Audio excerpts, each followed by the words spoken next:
Halo, selamat siang pemirsa. Senang sekali hari ini siang hari kembali menyapa Anda di Indonesia. Maksud kami di Apa Kabar Indonesia Siang bersama dengan saya Celia Alexandra dan juga Rehana Mizia. Apa kabar Rehana hari Baik ini? sekali. Celia, apa kabar hari ini? Kabar baik tentunya. Tentu saja kita punya beragam informasi ya untuk pemirsa di siang hari ini. Ada apa aja, Rey?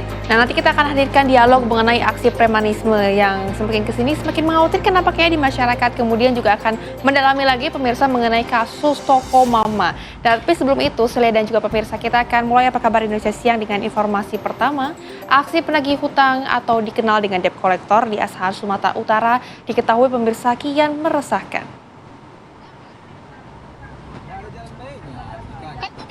Seorang wanita ketakutan saat membawa mobil didatangi beberapa orang debt collector dengan cara mengadangnya menggunakan sepeda motor di Jalan Cokrominoto, Kisaran Asahan, Sumatera Utara. Sejak petang hingga malam, adu mulut dan jerit histeris korban pun terdengar dalam video yang direkamnya. Ulah debt collector pun meningkat dengan menderek paksa mobil tersebut, sementara di dalam mobil ada anak-anak dan juga keluarga. Salah satu pelaku sempat meminta uang sebesar 15 juta rupiah agar mobil tidak diderek. Kepolisian Polres Asahan yang mendapatkan laporan tersebut langsung memburu para pelaku dan menangkap 6 dari 9 pelaku. Para pelaku kini ditahan di Polres Asahan guna pengusutan lebih lanjut.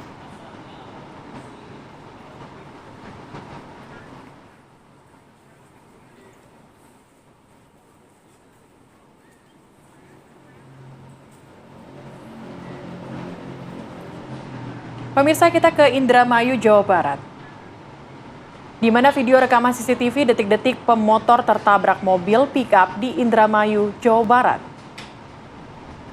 Kejadian tersebut pemirsa terjadi di Jalan Raya Desa Sleman, Kecamatan Sliek, Indramayu. Saat korban melanjutkan kendaraannya menuju alur seberang, tiba-tiba pemotor tertabrak mobil pick-up yang melaju kencang.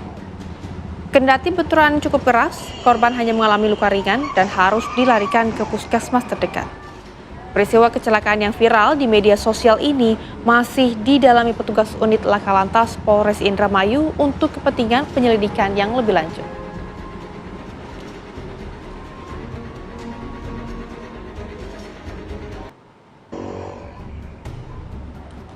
Kita hadirkan informasi lainnya untuk Anda pemirsa kali ini dari Demak, Jawa Tengah. Di mana puluhan warga di Desa Wonoagung, Kecamatan Karangtengah, Demak, Jawa Tengah ini menuntut kepala desanya mundur dari jabatan lantaran diduga ini melakukan tindak asusila. Anda bisa melihat pemirsa jika warga berkumpul di balai desa setempat untuk menyuarakan tuntutannya. Warga pun berusaha menyegel kantor desa, namun dapat dicegah anggota kepolisian yang dikerahkan berjaga. Aksi ini dipicu dugaan perbuatan asusila yang diduga dilakukan oleh kepala desa berinisial M. Warga mendesak kepala desa mundur karena dinilai merusak citra sebagai pimpinan dan panutan warga. Menurut Wakapolres Demak, Kompos Satya Adi Nugraha membenarkan adanya pelaporan terkait tindak pidana asusila tersebut. Proses penyelidikan juga masih dilakukan oleh pihak Satreskrim Polres Demak. Kami mohon kepada BPD Wonoagung untuk melaporkan ke Bupati Demak. Tuntutannya ada yang berkaitan dengan tindak pidana untuk asusila. Ya memang kami masih dalami karena memang butuh proses untuk kita akan melaksanakan penyelidikan. Status saja sudah tersangka atau belum? Belum masih jadi saksi aja. Karena memang itu kita harus melaksanakan gelar juga, harus melaksanakan mengumpulkan bukti-bukti saksi-saksi gitu. Kita berikan informasi lainnya untuk Anda pemirsa, tapi hati-hati bagi Anda warga Jambi karena pemirsa informasinya polisi akhirnya melakukan penyelidikan atas temuan beras yang diduga palsu yang dioplos ke dalam beras kemasan 10 kg di Kabupaten Batanghari, Jambi. Beras yang diduga palsu langsung dibawa ke Jambi untuk diuji. Pasca beredarnya video butiran beras yang diduga palsu yang dioplos ke dalam karung beras premium merek Rambe berukuran 10 kg, tim dari Direktorat Reserse Kriminal Khusus Polda Jambi akhirnya melakukan penelusuran. Petugas yang mendatangi rumah warga dan minimarket di Kabupaten Batanghari langsung memeriksa sisa beras di dalam karung merek Rembe yang berukuran 10 kg. Yang sebelumnya dibeli oleh warga di sebuah minimarket. Sebelumnya pemirsa, seorang ibu rumah tangga bernama Lilis Suryani di Desa Kotoboyo, Kecamatan Batin 24, Batanghari, Jambi, menemukan butiran beras yang diduga palsu atau beras sintetis berbahan plastik saat ia hendak memasak nasi. Dari hasil pemeriksaan awal dan keterangan warga yang menemukan, petugas juga menemukan adanya butiran-butiran beras yang bentuknya mencurigakan.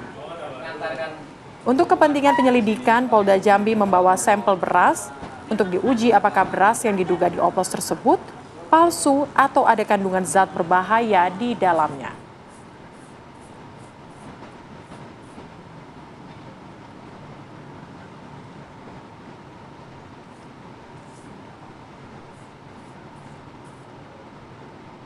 Pemirsa, kita menuju ke kasus Jonathan Frizzy. Kali ini pemirsa, aksi pencurian dengan kekerasan di jalanan dengan modus menarik paksa barang milik korban. Ini pemirsa akhirnya berhasil diungkap polisi. 5 pelaku anggota komplotan curas dengan modus jambret berhasil ditangkap di sejumlah tempat pemirsa yang berbeda-beda.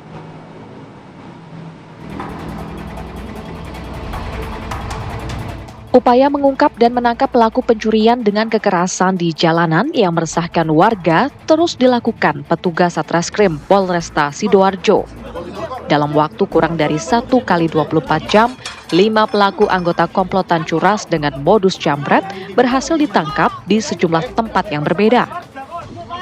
Dari 5 pelaku, salah satu diantaranya ditembak kakinya karena berusaha menyerang petugas saat hendak ditangkap.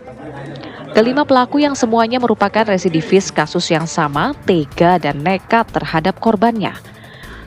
Dari tempat kejadian yang dilakukan di Sidoarjo, aksi curas yang dilakukan pelaku ini menyebabkan korbannya meninggal dunia setelah jatuh saat tas milik korban diambil paksa pelaku di sebuah halte bis di kawasan Jalan Pahlawan, Sidoarjo. Pidana pencurian dengan kekerasan yang mengakibatkan korban meninggal dunia. TKP di Kecamatan Kota Kabupaten Sidoarjo. Pelaku pencurian dengan kekerasan jambret yang kita lakukan upaya pengungkapan kasus berhasil. Setelah kejadian 1 kali 24 jam kita langsung dapat menangkap mulai dari pelakunya, kemudian yang membantu melakukan sampai dengan yang menerima barang ataupun tempat penjualan dari barang hasil kejahatan tersebut. Selain menangkap 5 pelaku, polisi juga mengamankan sejumlah barang bukti berupa sejumlah uang tunai hasil kejahatan dan sejumlah motor yang digunakan oleh para pelaku sebagai alat kejahatan. Saat ini para pelaku diamankan di sel tahanan Polresta Sidoarjo guna melakukan pengembangan kasus tersebut. Dari Sidoarjo, Jawa Timur, Humaydi, TV One mengabarkan. Dan pemirsa, tentunya usai jeda Apa Kabar Indonesia Siang akan kembali menemani Anda dengan informasi. Ini adalah mengenai berpura-pura ingin membeli emas. Seorang wanita berusia 40 tahun mencuri emas di toko emas di salah satu mal. Kita akan hadirkan sejeda. Tetaplah bersama kami di Apa Kabar Indonesia Siang. Masih di Apa Kabar Indonesia Siang pemirsa.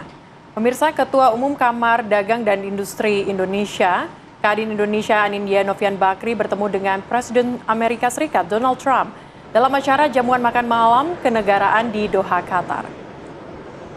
Jamuan makan malam kenegaraan yang dilakukan di State Dinner bersama Emir Qatar, pemirsa, Sheikh Tamim bin Hamad Al Thani digelar di Istana Lusail, Doha, Qatar. Acara ini diselenggarakan dalam rangka menyambut kunjungan Presiden Amerika Serikat Donald Trump ke Qatar.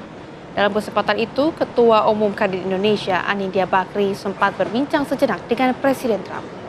Anindya mengatakan bahwa undangan jamuan makan malam tersebut merupakan pengalaman yang luar biasa dan bisa bermanfaat bagi persahabatan antara Qatar, Indonesia, dan Amerika Serikat.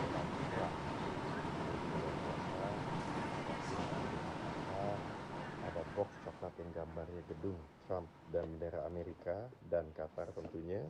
Kita lihat coklatnya sangat gurih Lalu selain ini juga Kita berikan informasi lainnya untuk Anda pemirsa. Berpura-pura ingin membeli emas, seorang wanita berusia 47 tahun mencuri emas di toko emas di salah satu mal di Kota Bogor, Jawa Barat. Aksi pencurian wanita tersebut pun pemirsa terekam kamera pengawas dan viral di media sosial.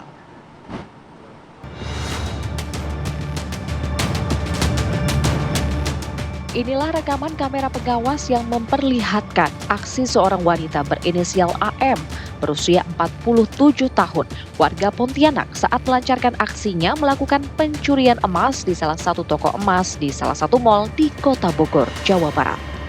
Awalnya pelaku berpura-pura akan membeli emas di toko tersebut. Tak ada kecurigaan dari penjaga toko tersebut hingga mengeluarkan sejumlah emas yang akan dipilih oleh pelaku. Namun saat penjaga toko emas tersebut terlihat lengah, pelaku yang menggunakan baju lengan panjang itu pun langsung memasukkan emas seharga 120 juta rupiah tersebut di balik lengan bajunya.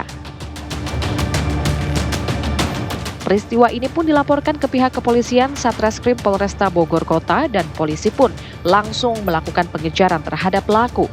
Dalam waktu singkat, pelaku diringkus polisi di salah satu mal di kawasan Bekasi.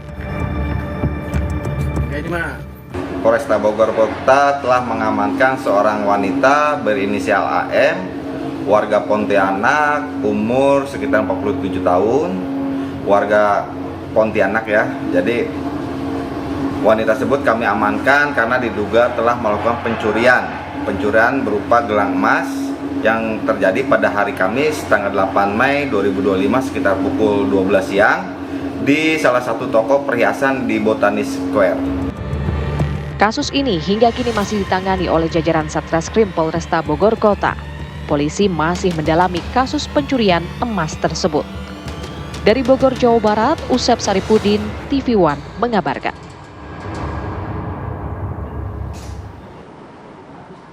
Pemirsa sudah bersama dengan kami melalui via Zoom Kompol Aji Riznaldi Nugroho, Kasat Reskrim dari Polresta Bogor Kota untuk mendalami terkait dengan kasus ini pemirsa. Selamat siang, Kompol Aji.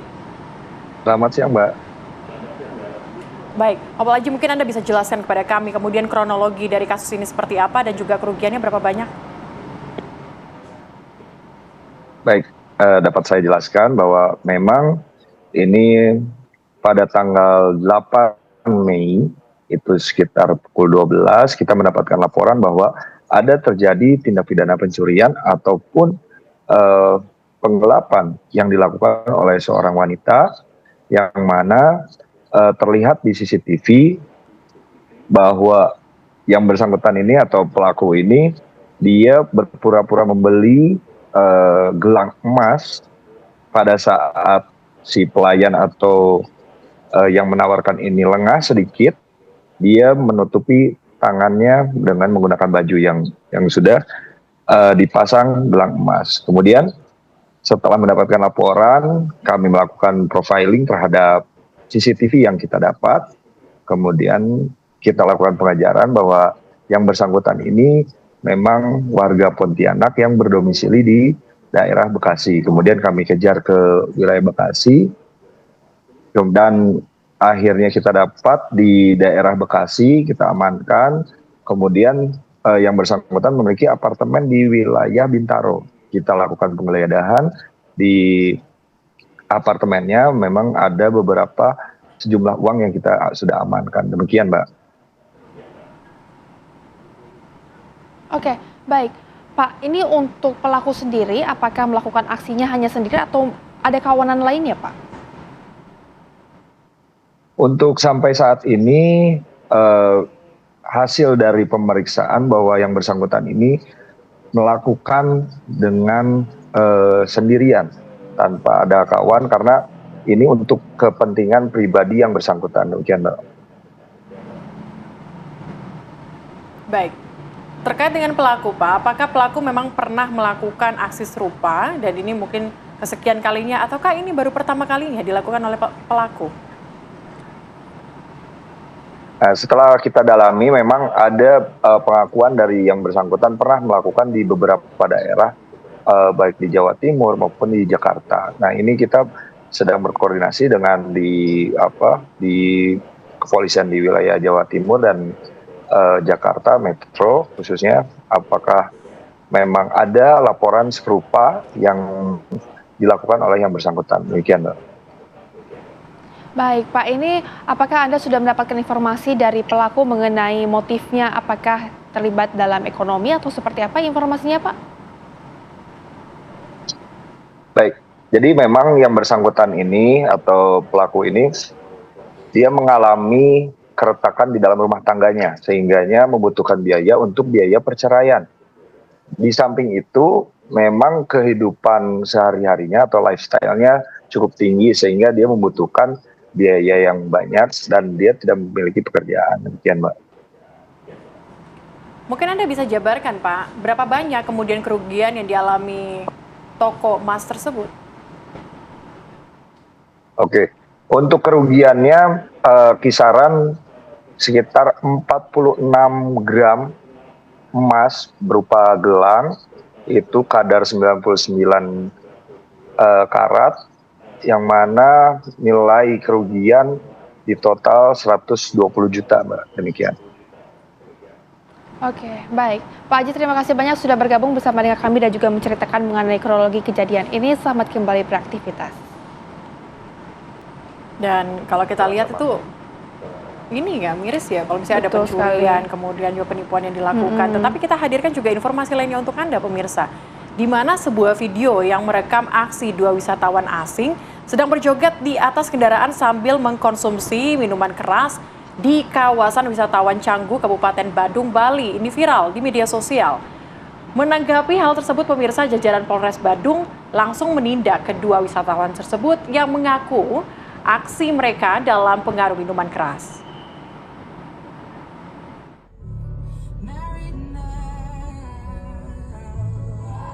Inilah video singkat yang beredar di media sosial yang menggambarkan dua warga asing berjoget di atas atap mobil saat melintas di kawasan Canggu, Badung, Bali.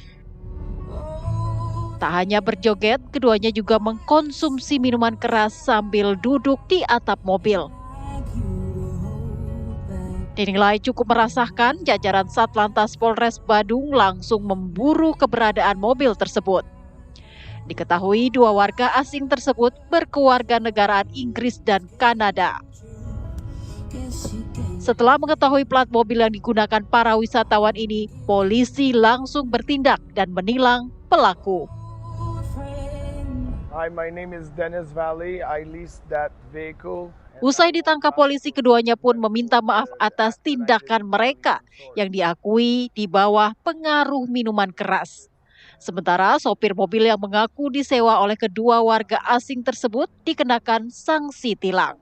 Perkenalkan, nama saya Nabil Muhammad. Terhadap warga negara asing yang viral, yang kemarin beberapa hari lalu viral, kita sudah langsung tindak lanjuti, kita sudah datangi, kita sudah dapatkan identitasnya dan kita sudah melakukan penindakan hukum ya dengan tilang sesuai aturan yang berlaku. Mereka melakukan pelanggaran mengendarai tidak sesuai dengan etika berlalu lintas.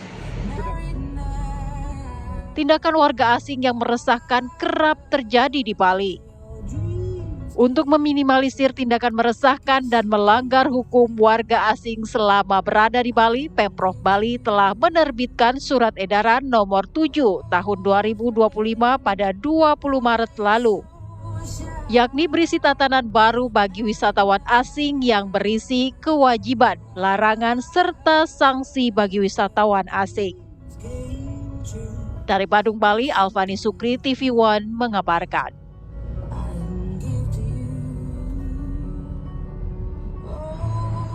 Pemirsa, viral seorang anggota DPRD Lampung Utara, Hatami, menyawer seorang disjoki wanita di sebuah acara.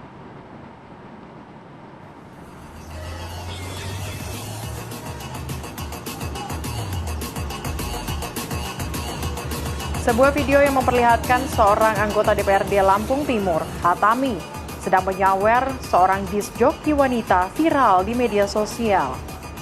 Dalam video tersebut terlihat Hatami sedang asik berjoget di depan seorang DJ wanita sambil menyawer uang pecahan Rp50.000 yang cukup banyak sehingga memenuhi meja disc joki. Usut punya usut, Hatami yang belum mau mengklarifikasi aksi sawernya mengaku jika uang yang ia sebar merupakan uang pribadinya. Hatami juga mengaku berjoget dan saweran hanya untuk menghibur para kerabatnya yang tengah merayakan hitanan.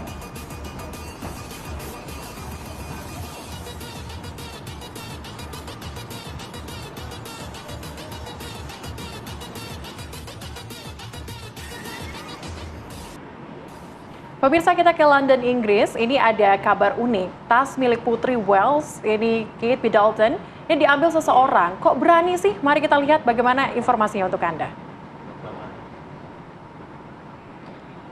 Peristiwa lucu ini terjadi saat Putri Wales, Kate Middleton, menemui warganya.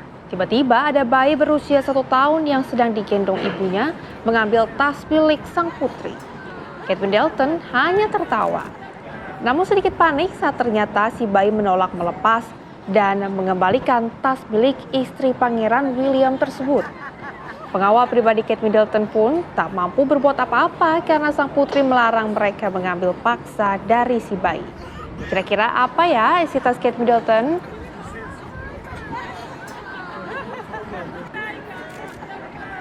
Wah, kita penasaran ya sebenarnya isi tasnya tuh apa gitu ya. Lucu ya tasnya, bayinya juga lucu. Bayinya juga lucu. Mungkin Kate Middleton nggak sanggup juga ya untuk mengambil dari seorang bayi. Terlalu kiowo. Terlalu kiowo. Beruntung ya bayinya mendapatkan tas. Mungkin tas ini harganya cukup fantastis. Fantastis, apalagi isinya nanti ya. Iya.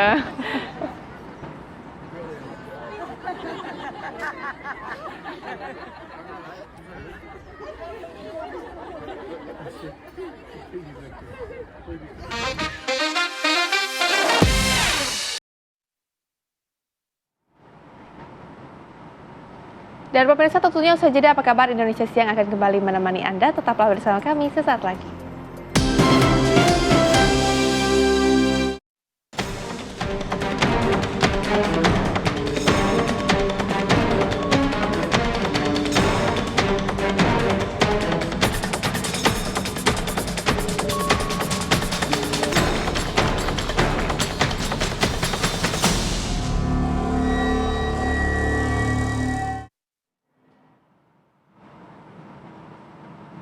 Anda kembali di Apa Kabar Indonesia Siang, pemirsa. Seorang pensiunan polisi yang menjadi kepala keamanan di Pasar Induk Kramat Jati, Jakarta Timur diduga diintimidasi oleh preman saat menertibkan pedagang kaki lima.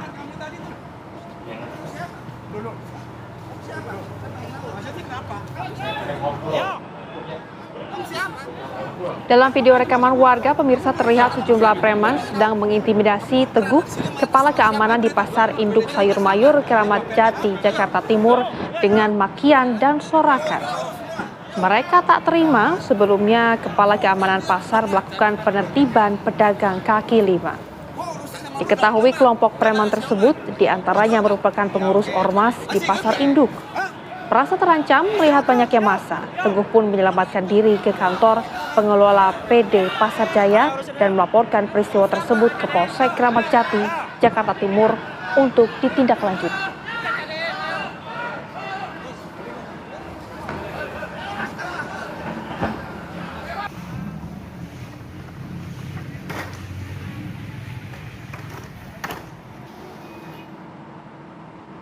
Resah dengan aksi premanisme, aparat kepolisian gencar melakukan razia preman dan ormas yang melakukan aksi premanisme di sejumlah daerah.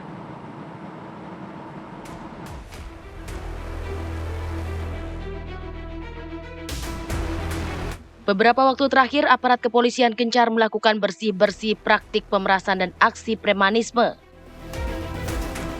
Hal ini menyusul maraknya aksi premanisme berkedok organisasi masyarakat ormas yang semakin meresahkan. Di Jakarta, Polda Metro Jaya melakukan operasi berantas untuk mengamankan warga dari aksi premanisme. Polda Metro Jaya turun langsung ke warga dan para pedagang di Pasar Kembangan, Jakarta Barat. Dalam aksi penanggulangan aksi premanisme ini, 22 orang pelaku premanisme berhasil diamankan petugas. Selain itu, petugas juga turun langsung ke para pedagang untuk mencari informasi adanya gangguan premanisme pada para pedagang di Pasar Kembangan. Kepolisian pun juga membuka layanan pengaduan untuk warga jika ada gangguan premanisme. Tidak hanya di Jakarta, Polda Jawa Timur juga melakukan penyisiran dan penyuluhan pada masyarakat langsung di kawasan wisata dan kawasan industri. 78 personil Polda Jawa Timur dan Brimob, Samapta dan Reserse Kriminal diterjunkan dalam operasi Pekat untuk mencegah tindak premanisme yang resahkan warga dan mengganggu iklim usaha di kota Surabaya. Operasi diawali dengan menyusuri area tempat wisata. Area kawasan industri pun tak luput dari kepolisian untuk memastikan kawasan industri bebas dari aksi premanisme. Tim TV One mengabarkan.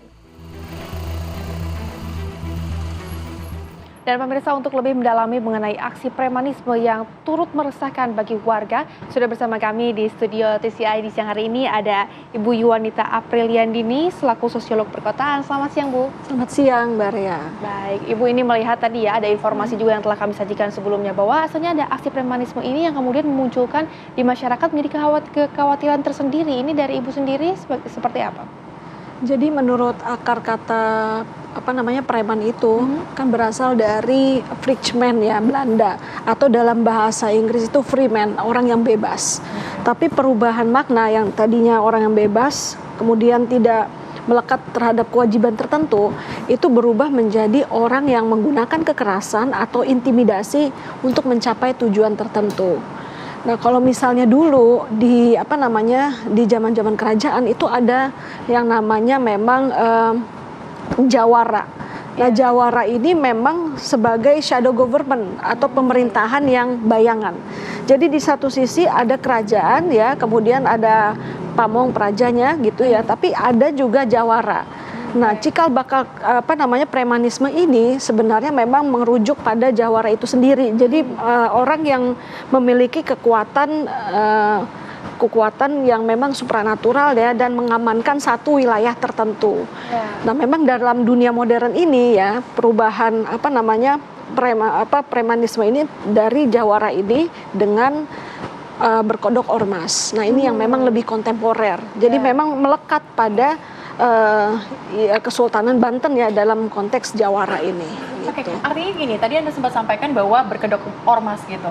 Artinya setelah ada mungkin payung ormasnya ini, akhirnya premanisme itu semakin marak terjadi, mungkin karena ada amannya berada di ormas yang mungkin mempunyai aktivitas positif lainnya, akhirnya lebih marak sekarang premanisme terjadi, atau menurut Anda seperti apa? Ya, jadi kalau misalnya berkodok premanisme ini ya, kan intinya adalah mengamankan wilayah, tapi dia memang pemerintahan yang bayangan. Jadi secara struktur itu nggak ada. Kan kalau misalnya keamanan itu menjaga ketertiban dan keamanan itu adalah aparatus ya, atau aparat negara, polisi dan TNI kan gitu. Tapi untuk mengamankan wilayah, masyarakat mendapatkan keamanan. Kalau misalnya aparatus itu tidak menjamin, dia harus memiliki jaminan dari para preman ini gitu. Nah, kemudian preman ini diperkuat dalam konteks memang bergabung ke dalam ormas-ormas masyarakat kan gitu. Nah, memang dalam dunia yang modern saat ini ya kita mengasumsikan bahwa ada juga pertarungan ya, pemilikan kewilayahan atau penguasaan wilayah antara preman dengan aparatus kan gitu. Nah, jadi rebut-rebutan wilayah nih kan gitu. Nah, terkadang memang aparatusnya ini kalah gitu, karena memang dia di backup sama ormas gitu. Tapi sejauh mana sih sebetulnya masyarakat ini sadar bahwa aksi premanisme ini tadi ada yang melindungi, tapi juga ada yang sebaliknya justru malah meresahkan? Ya, memang kan ada intimidasi ya, ada kekerasan ya, dan harusnya ini memang diselesaikan melalui turun tangannya aparat kan gitu. Tapi memang masyarakat ini juga mencari perlindungan gitu kan, mencari perlindungan yang memang basisnya itu ormas gitu atau organisasi kemasyarakatan. Jadi memang pemimpin informal ini terkadang kan gitu ya lebih berakar gitu loh daripada memang aparatus kan gitu. Jadi kan emang ini budaya Indonesia juga ya. Jadi mengingat satu sisi memberikan rasa aman dari preman tersebut ya yang berkodok ormas, tapi di sisi lain dia juga memang mendapatkan uang gitu kan. Nah ini yang memang jadi problem, apalagi kalau misalnya premanisme ini dalam tanda kutip ya berebutan ruang gitu loh kekuasaan dengan aparatus. Oke, gitu. ini kan terjadi pada lingkup tertentu, wilayah tertentu, tetapi sejatinya yang saat ini beredar adalah pungli. Kemudian sampai akhirnya berakibat fatal kepada tempat-tempat wisata yang harusnya aman, harusnya turis bisa datang ke sana dengan nyaman, tapi akhirnya mengganggu. Apa kemudian yang membuat akhirnya awalnya itu hanya kepemilikan wilayah saja tetapi bergeser menjadi mengganggu ataupun meresahkan tempat-tempat wisata maupun pungli dan sebagainya? Ya memang akhirnya mereka melakukan ancaman dalam hal harus ada retribusi untuk preman tadi dalam tanda kutip penguasa wilayah lokal tersebut. Apakah itu tempat wisata, ataukah itu pasar ya, atau misalnya pedagang kaki lima kan gitu ya. Jadi setelah dia menyetorkan sejumlah uang gitu ya. Nah ini rasa keamanan itu diperoleh oleh masyarakat. Tapi memang yang mengkhawatirkan adalah seolah-olah kan gitu ya, ada dua pemerintahan ya yang memang berjalan. Yang satu pemerintahan yang memang real ya, dalam struktur kenegaraan ya, mungkin Kades, kemudian bawahnya Sekdes dan sebagainya, dan aparatus negara gitu ya, polisi dan TNI. Iya, Satpol PP juga. Tetapi ada yang memang tadi saya bilang shadow government ya, atau pemerintah bayangan. Dia nggak terlihat gitu ya, tetapi dia yang menguasai wilayah tersebut gitu. Nah ini kalau tidak menerima retribusi gitu ya dari pihak-pihak tertentu, misalnya yang lokasi wisata, lokasi pasar atau pedagang kaki lima, ini justru mengganggu kan nanti ya, karena kan memang dia kan mengancam dan mengintimidasi dari masyarakat lokal gitu. Ini mengancam, mengintimidasi juga terutama tadi ya di daerah-daerah seperti wisata.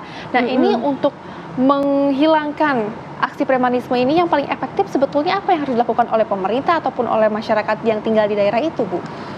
Kalau dari masyarakat dia harus melaporkan karena kan memang preman ini kan sudah meresahkan ya, bahkan melakukan intimidasi atau kekerasan gitu ya. Kalau dari aparatusnya memang bersikap tegas gitu. Jadi penguasa wilayah tersebut kan gitu ya memang ditertibkan atau diamankan oleh aparat negara gitu. Jadi kalau misalnya masyarakat sudah aman, saya pikir nggak perlu ada lagi ya preman yang berkodok ormas gitu. Selama belum aman ya mereka tetap ada, kan di situ celahnya untuk masuk. Tapi menarik soal retribusi, apakah ini juga akhirnya karena jumlah pengangguran yang tinggi, kemudian isu-isu ekonomi, isu-isu sosial, tapi nanti ya kita dalami usai jeda berikut. Tetaplah bersama kami di Apa Kabar Indonesia Siang.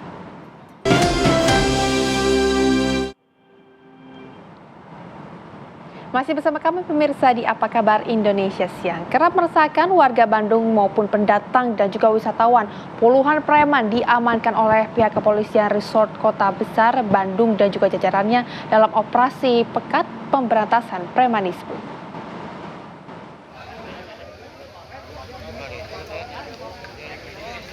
Upaya pemberantasan aksi premanisme yang kerap meresahkan warga Bandung, pendatang maupun wisatawan terus dilakukan oleh jajaran kepolisian Polrestabes Bandung.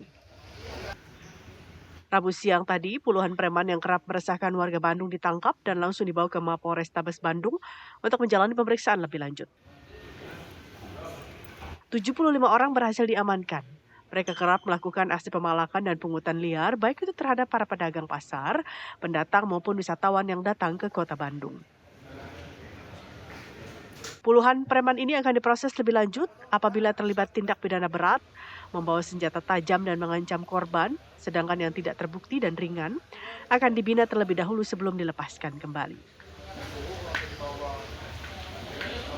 Dan setiap hari nanti kami akan laksanakan kegiatan yang sama, dan kami harapkan kepada warga Kota Bandung jika melihat, mendengar, dan mengetahui di situ ada premanisme, baik itu kepada para masyarakat, pemaksaan, pengancaman, meminta uang secara paksa, dan lain-lain, baik juga di lingkungan pekerjaan, pabrik, silakan tidak usah segan-segan lapor ke jajaran Polres Bandung.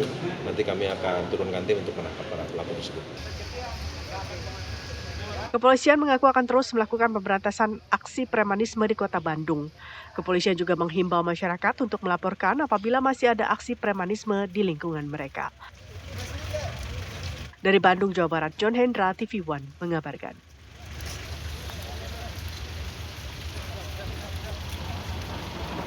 Kita kembali lanjutkan dialog kita bersama dengan Ibu Yuanita. Bu Yuanita, tadi pertanyaan menggantung ya, retribusi Anda sampaikan. Apakah ini berpengaruh terhadap pengangguran yang marak sekali terjadi, kondisi ekonomi yang kita ketahui ini semakin miris begitu, atau bagaimana? Ya, jadi tempat-tempat yang memang menghasilkan ya, tanda kutip, dalam artian dia menghasilkan baik dalam sebagai objek wisata atau misalnya pusat kegiatan ekonomi ya, pasar, kemudian lahan basah yang strategis yang diingini atau dikuasai oleh pedagang kaki lima. Nah, ini kan sumber pemasukan juga kan gitu ya.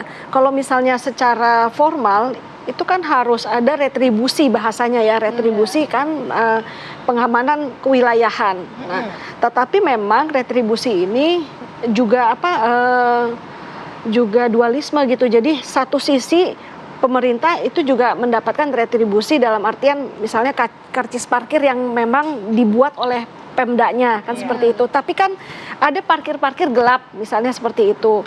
Nah, kemudian ada juga kutipan-kutipan liar untuk tiket-tiket wisata ya. Jadi memang ini masuk dalam sumber ekonomi. Nah, kebetulan ya, penduduk lokal yang memang di sekitar wilayah tersebut yang memang tinggi penganggurannya ya, kemudian kerja serabutan, itu tertarik gitu ya untuk mengelola juga ya tempat wisata tersebut atau tempat perekonomian tersebut. Nah, memang mereka salah satu motifnya adalah motif ekonomi untuk bergabung dalam ormas seperti itu. Berarti memang yang paling besar ini adalah dorongannya dari motif ekonomi tadi tersebut ya? Iya, karena salah satunya ya. Iya, betul. Tapi kalau kita bisa mencontoh ini dari mungkin negara-negara lain ataupun daerah-daerah lain yang sudah aksi premanisme ini, sudah tertib ini, contohnya mungkin seperti apa yang bisa diaplikasikan ke daerah-daerah lain juga yang justru sebaliknya ini seperti apa? Nah, ini memang pertama penegakan hukum itu kan harus hadir benar-benar nyata di masyarakat. Jadi masyarakat itu memang memiliki rasa aman kalau misalnya ada polisi kan di situ ya, atau misalnya aparat TNI ya gitu. Jadi ini menggantikan fungsi dari preman-preman yang berkedok ormas tadi. Kalau misalnya nggak ada kan, jadi sosok tersebut ya harus digantikan ya sama premanisme. Jadi kadang-kadang, nah itu ketidakhadiran negara itu justru memunculkan ruang untuk premannya beraksi itu. Celah-celah lagi ya. Iya, kan operasi untuk premanisme itu kan banyak sekali dilakukan. Kalau kami melihat dari data per Mei tanggal 1 selama sepekan saja sudah sekitar 3.300 yang diamankan oleh kepolisian. Apakah ini efektif menurut Anda? Nah, itu kalau misalnya akar permasalahannya adalah misalnya masalah ekonomi gitu ya. Kemudian masalah juga kekuasaan bayangan dari ormas-ormas tersebut. Nah, ini mungkin sulit ya diberantas, dan kemudian juga ada basis kebudayaannya gitu. Jadi kita udah kenal dengan aksi jawara dan sebagainya kan gitu. Tapi memang harus tegas ya. Jadi hukum itu harus tegas. Memang penertiban preman ini harus secara kontinu ya dilaksanakan di berbagai macam wilayah atau misalnya destinasi wisata dan ekonomi. Oke. Dan tentunya kita juga akan melihat ini ada informasi dari Polda Sumatera Utara yang mengamankan kurang lebih ini ada 900 preman pemirsa dari berbagai wilayah, terutama dari Sumatera Utara, dan juga aksi ini merupakan tindakan operasi pekat yang tertuju pada premanisme, pungli, dan juga vandalisme. Untuk mengetahui lebih lanjut bagaimana hasil dari operasi pekat ini, kami sudah terhubung dengan Kombes Pol Sumariono di Ditkrimum Polda Sumatera Utara. Baik, kami akan langsung saja ke Nofri Afandi. Nofri Afandi akan mengabarkan bagaimana kemudian situasi dan juga kondisi terkini dari operasi yang dilakukan. Silakan Nofri.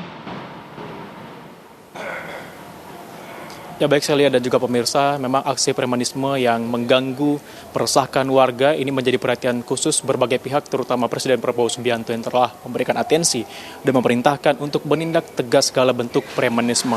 Salah satu bentuk premanisme ini juga datang dari berbagai kelompok organisasi masyarakat ataupun ormas yang kerap melakukan tindakan pungli, kemudian perkelahian, klaim daerah, dan bahkan hingga melawan aparat. Nah, dalam memberantas aksi premanisme ini, dalam kurun waktu 2 minggu, Polda Sumatera Utara melakukan tindakan dengan berhasil menangani 954 kasus dan mengamankan sebanyak 1.100 lebih orang preman. Nah, untuk mengetahui seperti apa penjelasan lebih lengkapnya, saya akan berbincang langsung dengan Dirkrimum Polda Sumatera Utara. Sudah ada Kombes Pol Sumaryono. Selamat siang, Pak Dirkrimum.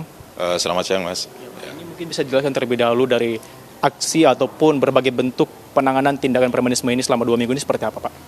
Ya, tentunya ini mendasari dari perintah Bapak Presiden bahwa kita akan melaksanakan tindak tegas terhadap segala bentuk premanisme dan sesuai dengan instruksi dari Bapak Kapolri dan Pak Kapolda Sumatera Utara telah melaksanakan kegiatan operasi dengan judul Operasi Pekat 2025 dengan sasaran segala bentuk premanisme. Jadi pelaksanaan operasi ini berlangsung mulai tanggal 1 Mei kemarin dan akan berakhir berakhir tanggal 22 Mei. Dan dari kegiatan yang selama 14 hari ini kita laksanakan, kita berhasil mengamankan sebanyak 1.130 orang dengan berbagai macam kegiatannya. Dan dari 1.130 ini kita bisa menaikkan sebanyak 954 kasus. Dengan rincian 136 kasus ini 178 pelaku sudah kita proses ke tahap penyidikan dan 818 kasus dengan 952 pelaku ini kita bina. Dan mungkin lebih detailnya bisa kita sampaikan dari kasus-kasus itu, kita breakdown lagi sebanyak 839 kasus itu adalah pungutan liar, kemudian 42 kasus pemerasan, 5 kasus perbuatan tidak menyenangkan, 4 kasus pengeroyokan, dan 6 kasus penganiayaan. Dan tentunya kegiatan-kegiatan premanisme ini dilakukan oleh perorangan maupun secara berkelompok gitu. Ini dari 954 kasus ini, wilayah mana Pak yang paling terbanyak nih kira-kira di Sumatera Utara untuk aksi-aksi premanisme ini? Ya, memang kegiatan premanisme yang kita laksanakan ini kita laksanakan secara menyeluruh di seluruh Satwil di jajaran Polda Sumatera Utara. Dan yang terdata kami yang paling banyak adalah di wilayah Kota Besar Medan, kemudian di Deli Serdang, Pelabuhan Belawan, Binjai, dan Labuan Batu. Ini yang paling banyak kita amankan orang-orang dan kasus yang naik ke sidik ya. Ini apa saja alasan dari para preman ini dapat kita katakan melakukan aksi tindak seperti ini? Apakah ada latar belakang yang membuat mereka berani untuk melakukannya, Pak? Ya, tentunya kegiatan mereka ini yang sampai kita lakukan penyidikan, ini memang latar belakang yang dominan adalah latar belakang ekonomi. Dari keluarga ekonomi ini mereka membutuhkan keuangan sehingga melakukan aksi-aksi premanisme ini. Ada yang melakukan pemalakan, ada yang melakukan pemerasan, ada yang juga melakukan pengeroyokan, seperti itu. Itu dominannya adalah ekonomi, tetapi ada sebagian kecil di antara mereka yang dilatar belakangi oleh kebutuhan edik akan penggunaan narkoba ya. Demikian. Dirkrimum Polda Sumatera Utara Kombes Pol Sumaryono atas penjelasannya. Ya, pemirsa, itu tadi seperti apa tindakan yang dilakukan oleh Polda Sumatera Utara dalam memberantas aksi premanisme, dan kita harapkan dalam waktu operasi pekat ini aksi premanisme di wilayah Sumatera Utara, khususnya Kota Medan, kota besar ini dapat berkurang drastis sehingga atensi perintah dari Presiden Prabowo Subianto dapat terrealisasi dengan baik. Demikian, saya kembalikan ke studio. Ya, baik, terima kasih Novria Pandi atas laporan Anda langsung dari sana. Selamat kembali beraktivitas. Bu Yuanita, ini tadi sempat Anda sampaikan bahwa adanya dualisme kepemilikan wilayah. Kalau ini terus terjadi, ini kan meresahkan masyarakat. Mungkin apa yang seharusnya dilakukan oleh masyarakat menghadapi dualisme seperti ini? Iya, jadi memang pemerintahan itu kan ada yang formal, ada yang informal kan gitu. Dan kalau misalnya kita buat acara gitu ya, atau misalnya membangun sesuatu atau objek wisata atau misalnya pusat-pusat perekonomian, tanda kutip selain izin kepada yang pejabat struktural itu ya, yang formal dari misalnya kecamatan, kelurahan turun RT RW, kita juga izin kepada misalnya kan yang ormas tersebut yang menguasai wilayah tersebut. Itu memang tidak dicatat ya gitu ya. Tapi kita tahu sendiri kan untuk minta izin gitu ya. Dalam hal ini memang masyarakat itu harus menghentikan juga kebiasaan untuk minta izin kepada pemimpin informal itu, sehingga tidak ada kerancauan gitu ya. Jadi ini izin udah ke pemimpin yang formal aja deh, yang sesuai prosedur gitu ya. Jadi selama kita membuka kesempatan atau ruang ya untuk meminta izin kepada pemimpin informal tadi yang menguasai wilayah tersebut, premanisme akan selalu tumbuh subur seperti itu satu.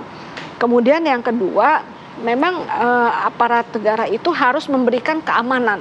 Ya, jadi kalau misalnya ini kan negara-negara yang udah aman itu kan bebas premanisme kan gitu, karena memang di situ ada hukum atau aspek legal yang diterapkan dengan jelas dalam kehidupan sehari-hari masyarakat. Jadi kita nggak perlu perlindungan selain dari aparat gitu loh, ya pemimpin formal kita. Nah ini kan kalau misalnya nggak aman, jadi cari yang pemimpin informalnya seperti itu. Oke, baik Ibu Yonita, mungkin sedikit kepada pemirsa mengenai himbauan, singkat saja. Oke, kalau misalnya dari masyarakat itu memang harus melaporkan ya tindakan-tindakan yang intimidatif dan kekerasan, dan kemudian ya mengubah ya persepsi, memberikan ya mungkin dalam tanda kutip minta izin ya dan memberikan sedikit upeti kah atau amplop kah memang ke pemimpin-pemimpin yang menguasai wilayahnya tersebut yang memang informal ya, leader seperti itu. Oke, baik Bu Yuanita, terima kasih sudah bergabung bersama dengan kami. Ini banyak sekali yang mungkin harus kita lakukan, termasuk untuk tidak memelihara premanisme terakhir. Iya, betul sekali. Dan semoga ini juga tidak terjadi lagi di daerah-daerah lainnya. Dan tentunya pemirsa, usai jeda kami akan hadirkan mengenai informasi terkait dengan pemilik toko oleh-oleh, toko Mama, yang nanti juga kita akan dalami lagi dialognya. Terutama kemarin juga informasinya adalah dari Kementerian UMKM juga sudah hadir ke sana. Dan pemirsa, usai jeda tentunya kami akan hadirkan informasi lainnya untuk Anda. Tetap bersama kami di Apa Kabar Indonesia Siang. Anda kembali di Apa Kabar Indonesia Siang, pemirsa. Pemilik toko oleh-oleh di Banjarbaru, Kalimantan Selatan dipenjara karena sejumlah produk di tokonya tidak dilabeli dengan tanggal kadaluarsa. Kasus ini kemudian menjadi viral hingga dugaan kriminalisasi pun menyeruak. Perkenalkan, nama saya Ani, saya istri Firly Nur Rahim, selaku pemilik usaha toko Mama Khas Banjar. Di sini saya mau menginformasikan buat teman-teman dan customer Mama Khas Banjar semuanya, bahwa per tanggal 1 Mei 2025, Mama Khas Banjar resmi ditutup. Sebuah video perpisahan dari pemilik toko Mama yang menjual oleh-oleh khas Banjar, Kalimantan Selatan menjadi viral di media sosial. Pembuat video adalah Ani, salah satu pendiri toko Mama. Firly Nur Rahim, sang suami, yang merupakan roda penggerak utama toko Mama, di penjara karena menjual makanan tanpa keterangan masa kadaluarsa. Kasus ini bermula ketika akhir 2024 lalu, tanpa peringatan atau arahan terlebih dahulu. Tiba-tiba toko Mama didatangi polisi dan sejumlah barang dagangan disita. Sejumlah pihak merasa heran dengan peristiwa.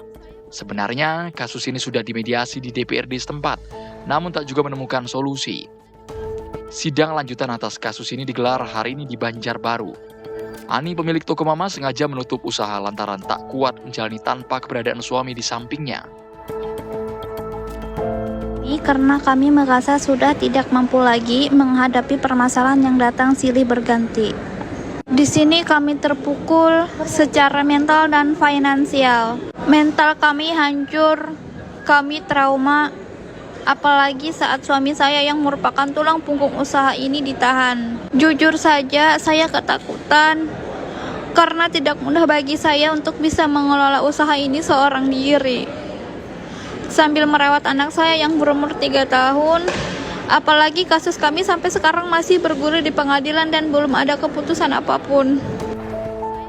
Sebenarnya, apa pelanggaran yang dilakukan pemilik toko Mama ini? Mengapa kasus ini terlihat begitu pelik? Apakah bisa kasus seperti ini diselesaikan lewat cara musyawarah sebelum ke ranah pidana? Tim TV One mengabarkan.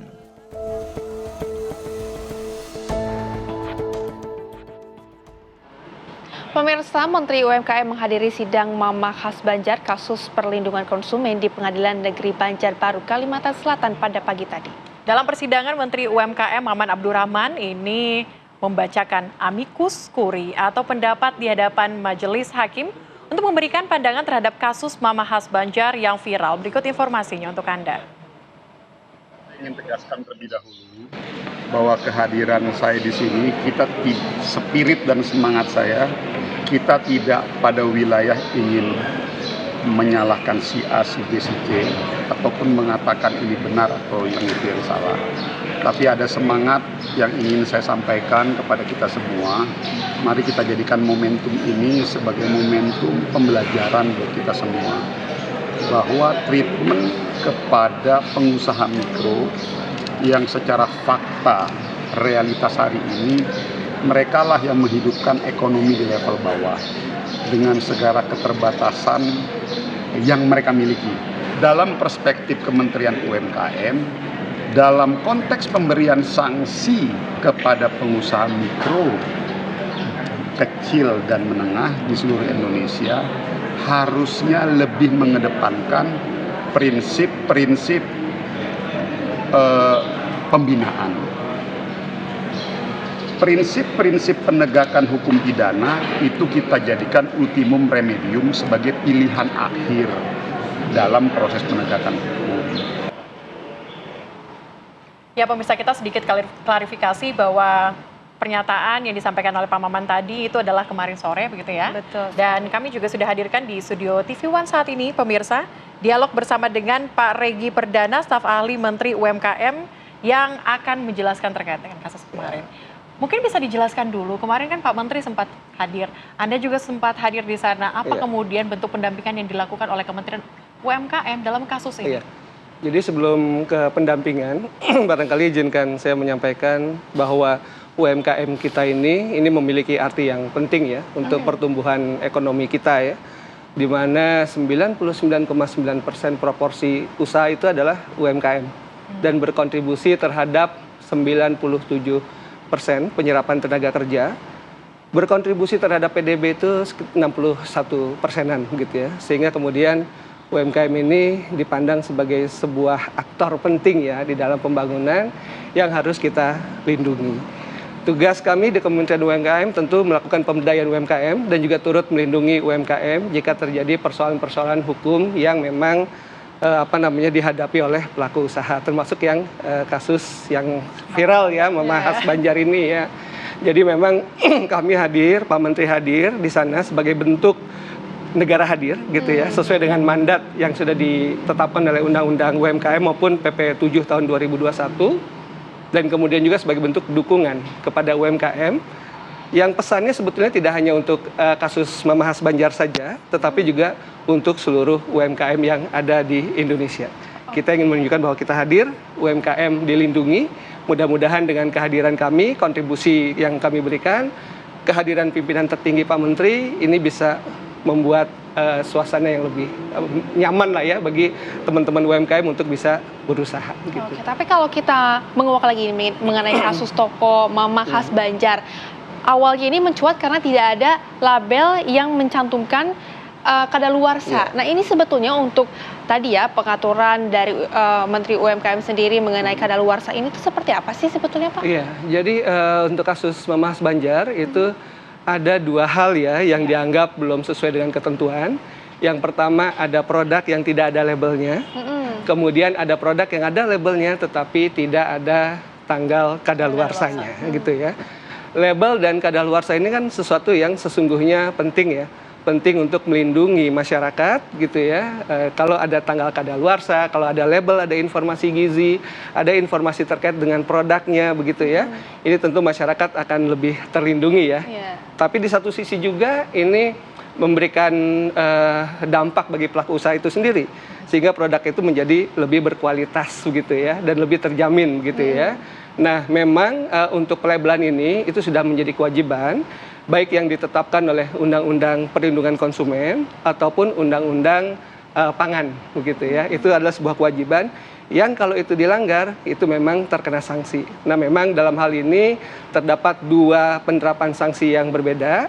Undang-Undang Perlindungan Konsumen ini menganut pemidanaan, sedangkan kalau Undang-Undang Pangan ini dia lebih ke arah pembinaan dan sanksi administrasi gitu ya. Jadi memang label itu kewajiban. Kami mendorong ya seluruh pelaku usaha terutama UMKM ya untuk memenuhi ketentuan-ketentuan itu supaya masyarakat juga terlindungi dan kemudian juga produknya itu menjadi produk yang berkualitas tentunya begitu. Oke. Tapi Pak Regi, atas kasus ini kita ketahui bahwa banyak sekali ternyata UMKM yang menitipkan mungkin barangnya, menjualkan barangnya di toko Mama khas Banjar.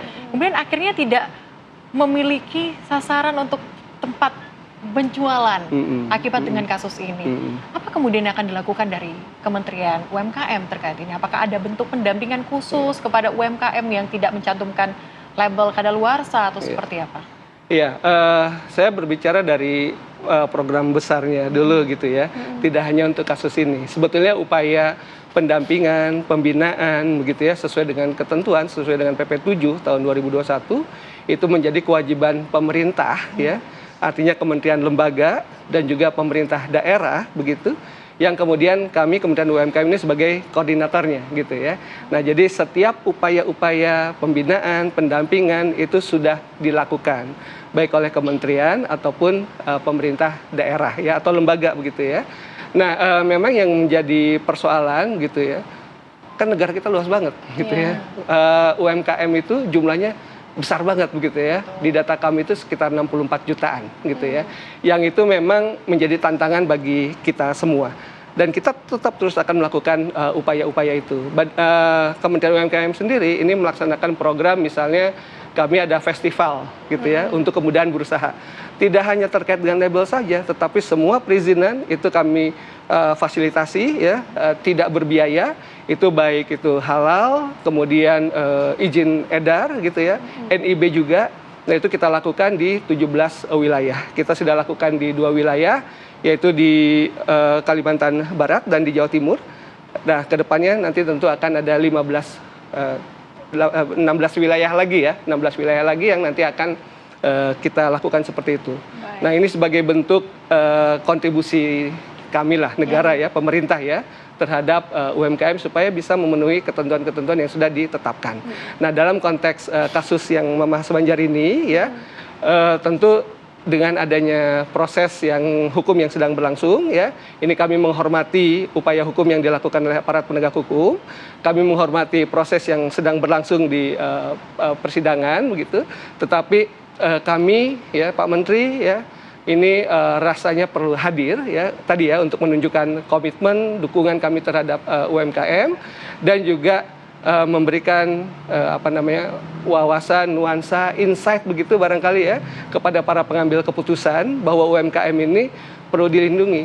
Bayangkan saja ya ketika ada sebuah pengusaha UMKM yang terkena persoalan seperti Mama khas Banjar ini gitu ya. Berapa pegawai yang kemudian tidak bekerja gitu ya. Pegawai itu ada anak-anaknya, ada keluarganya juga yang harus dihidupi. Berapa supplier-supplier yang kemudian juga ini berhenti untuk mensuplai produknya begitu ya. Dan ini tentu sangat berpengaruh nantinya gitu terhadap juga ya, terhadap pertumbuhan kita begitu ya. Tapi Pak, kalau Pak Regi kalau misalkan ini melihat ya, kan ini kasus yang ini. Terus kemudian apakah dengan adanya kasus ini nantinya ke depannya akan ada lagi mediasi ataupun wadah bagi mediasi yang antara tadi pihak dari UMKM, kemudian juga jika ada lagi masalah yang serupa atau memang ini akhirnya harus melewati jalur hukum? Iya, yang terjadi ini sesungguhnya bagi kita semua, bukan untuk Kementerian UMKM, ini adalah pembelajaran ya. Pertama bagi para pengusaha UMKM penting ya untuk memenuhi standar yang sudah ditentukan ya, peraturan-peraturan, ketentuan-ketentuan yang sudah ditetapkan itu perlu dipatuhi begitu ya. Nah, kemudian juga pembelajaran bagi aparat penegak hukum barangkali ya, kemudian juga para pengambil keputusan di persidangan ya, bahwa UMKM ini memiliki arti penting untuk perekonomian, perlu dilindungi dan sebetulnya gitu ya dalam pandangan kami gitu ya, upaya hukum, sanksi hukum yang diterapkan tadi ada 2 sebetulnya ya. Ada Undang-Undang Perlindungan Konsumen yang pidana, kemudian ada Undang-Undang Pangan yang sanksinya administrasi. Nah, kami mendorong, kami berharap begitu ya, dengan politik hukum kita, pidana itu adalah ultimum remedium begitu ya, maka kemudian kami berharap ini bisa didorong ke arah undang-undang pangan begitu ya. Jadi penerapannya itu adalah pembinaan dan sanksi administrasi. Baik itu berupa denda begitu ya, atau misalnya pengamanan kegiatan sementara, penarikan produk gitu. Yang tertinggi itu adalah pencabutan izin usaha. Sanksi ini saya pikir adalah sanksi yang adil begitu ya, karena melindungi masyarakat juga gitu ya, dan juga memberikan pembelajaran bagi pengusaha UMKM begitu ya, bahwa ketentuan terkait dengan standar mutu produk itu menjadi penting. Tapi tadi gitu ya, kita menganut ultimum remedium begitu ya. Harapan kami bahwa sanksi yang diterapkannya sanksi yang lebih adil ya, baik bagi pengusaha UMKM, bagi masyarakat, dan yang tentunya paling penting juga bagi pertumbuhan ekonomi kita. Tapi kita juga ingin tahu, ini kan sebagian kecil dari permasalahan di UMKM. Apakah mungkin ada permasalahan-permasalahan besar lagi dalam UMKM, maupun mungkin kemarin saat di Banjar menemukan alasan kenapa tidak mencantumkan label atau tidak mencantumkan merek dagang dan sebagainya. Anda mungkin bisa menjabarkan itu, Pak? Iya. Tadi ya, karakteristik mayoritas atau proporsi usaha kita tuh di usaha mikro, kecil dan menengah, dengan porsi terbesar itu di usaha mikro begitu ya. Ini kalau melihat berbagai kajian ya, berbagai penelitian, karakteristik dari usaha-usaha UMKM terutama yang mikro begitu ya.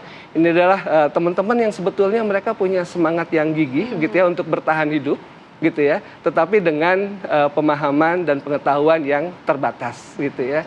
Nah, sehingga apa yang terjadi begitu ya, ini dan juga mungkin mayoritas kasus yang terjadi gitu ya, ketidakmampuan teman-teman UMKM untuk memenuhi ketentuan tadi, ini lebih diarah lebih pada pemahaman dan pengetahuan dari teman-teman itu. Oleh karena itu maka kemudian kewajiban negara ya, pemerintah pusat, pemerintah daerah dengan dikoordinatori oleh Kementerian UMKM itu berkewajiban untuk melakukan pendampingan dan pembinaan. Seperti contoh tadi ya, kita melaksanakan kegiatan di berbagai daerah untuk festival kemudahan berusaha. Baik, Pak Regi, terima kasih banyak sudah berbincang bersama kami di Apa Kabar Indonesia Siang. Dan tentunya ini tadi ya, UMKM ini selalu menjadi wadah bagi konsumen dan juga bagi para produsen untuk saling nanti untuk bekerja sama satu sama lainnya. Terima kasih, Pak Regi. Terima kasih. Kami harus jeda terlebih dahulu pemirsa. Usai jeda kami akan hadirkan informasi lainnya untuk Anda. Tetaplah bersama kami di Apa Kabar Indonesia Siang. Masih bersama kami pemirsa di Apa Kabar Indonesia Siang. Aksi seorang siswa sekolah dasar dari SD Jati 3 Jakarta yang menyambut kedatangan Presiden Prabowo Subianto dan Bill Gates di kelasnya dengan menggunakan bahasa Inggris viral di media sosial. Presiden pun mengapresiasi kemampuan bahasa Inggris siswa tersebut.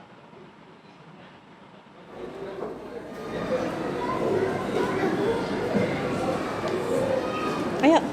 Welcome to our class, my president and Mr. Bill Gates.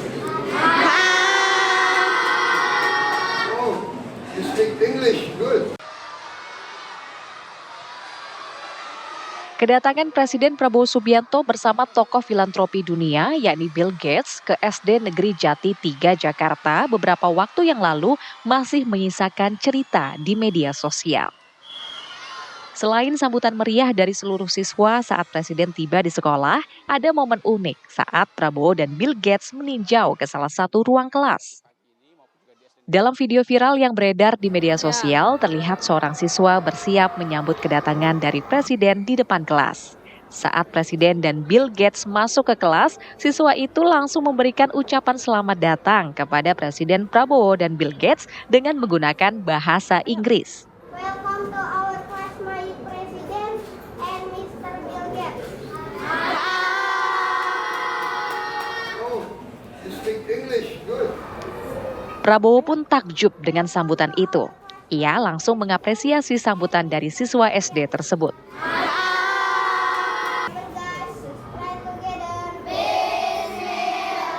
Tak hanya itu, siswa SD tersebut kemudian memimpin teman-teman sekelasnya untuk berdoa dengan memakai perintah berbahasa Inggris.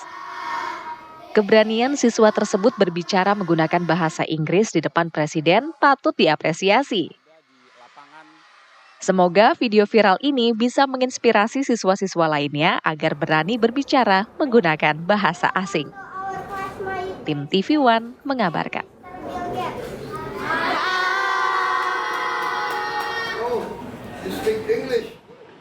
Pemirsa, untuk mengetahui lebih jauh tentang sosok siswa SD yang menyambut Presiden Prabowo Subianto dan Bill Gates dengan bahasa Inggris, reporter TV One Crescencia Kinanti sudah berada di lokasi dan akan mengabarkannya untuk Anda. Penasaran ya? Rehan, Betul ya? sekali. Langsung saja kita tanyakan kepada rekan kami. Kinanti, silakan dengan laporan Anda. Ya baik, selamat siang Celia. Saat ini saya sudah berada di salah satu SD negeri yang kemarin sempat dikunjungi oleh Presiden Prabowo dan juga Bill Gates dalam kunjungannya untuk memantau langsung program makan bergizi gratis atau MBG pada Rabu 7 Mei lalu. Nah, yang menarik adalah yang cukup diperbincangkan di media sosial ini saat kunjungannya ke salah satu SD negeri ini, Presiden Prabowo dan juga Bill Gates disambut langsung oleh salah seorang murid di SD negeri ini. Yang menarik, mereka berdua disambut menggunakan bahasa Inggris. Nah, saat ini saya akan ajak Anda berbincang-bincang bersama dengan salah seorang murid yang kemarin menyambut langsung Presiden Prabowo dan juga Bill Gates. Hello, what's your name? My name is Rafasya. How old are you? I'm 9 years old. Oke, Rafasya mau tanya-tanya dikit dong, kemarin gimana perasaannya menyambut langsung kedatangan Presiden Prabowo dan juga Bill Gates? Senang sih. Senang sekali ya? Iya. Kemarin sempat ngobrol nggak sama Presiden? Enggak. Enggak ya? Iya. Kemarin saat kunjungan ngapain aja Presiden di sekolah? Memeriksa makan gratis. Makan bergizi. Iya, makan bergizi gratis. Sekarang saya mau nanya ke Ibu Guru dari Rafasya ini ya Bu, soal program makan bergizi gratis ini kira-kira bagaimana ya Bu pendapat Ibu? Alhamdulillah kalau program makan bergizi gratis menurut pendapat saya sudah cukup baik, berjalan dengan lancar, kalaupun ada kendala bisa teratasi dengan cepat seperti itu. Harapannya semoga program pemerintah dengan makan bergizi gratis ini bisa tepat sasaran gitu, karena kan tujuannya adalah untuk meningkatkan gizi anak-anak Indonesia. Semoga dengan program ini anak-anak Indonesia bisa lebih rajin mengkonsumsi sayur, buah, dan meningkatkan gizinya mereka gitu. Mungkin ini pemirsa di rumah juga mau dengar lagi ya, kira-kira kemarin gimana sih sambutannya, mungkin boleh diulang ya Rafasya? Welcome to our class, my President and Mr. Bill Gates. Waduh, oke. Itu tadi sambutan dari Rafasya saat kunjungan Presiden Prabowo dan juga Bill Gates pada memantau program makan bergizi gratis. Untuk sementara demikian, saya kembalikan ke Anda di studio. Baik, terima kasih Kinanti. Ya. Ya, tapi kita sebenarnya masih banyak penasarannya ya. Betul. Oke, pemirsa. Dan langsung saja kita hadirkan informasi berikutnya. Ada informasi apa nih, Rehana? Betul sekali, ini ada informasi mengenai polisi amankan satu orang manusia silver yang tertangkap kamera CCTV mengambil mainan kalung emas di salah satu toko perhiasan yang ada di kota Binjai. Dalam rekaman kamera CCTV salah satu toko perhiasan di Jalan Sudirman, Kota Binjai, Sumatera Utara, ini terlihat pelaku yang berperan sebagai manusia silver meminta sumbangan kepada pengunjung toko yang sedang memperbaiki mainan kalung emasnya. Saat pengunjung toko lengah, pelaku langsung mengambil mainan kalung emas seberat 2,4 gram dan meninggalkan toko. Mengetahui mainan kalung emasnya hilang, korban langsung melaporkan kejadian tersebut ke Polsek Binjai Kota.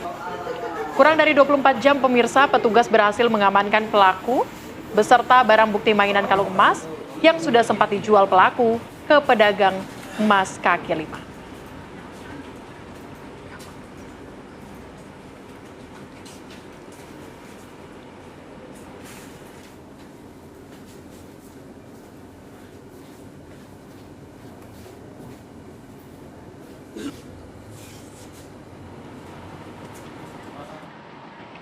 Pemirsa, polisi telah menyerahkan berkas perkara selebriti Jonathan Frizzy ke Kejaksaan Negeri Kota Tangerang. Namun polisi masih menunggu petunjuk maksud kami dari jaksa apakah dalam penyusunan berkas perkara sudah lengkap atau membutuhkan perbaikan.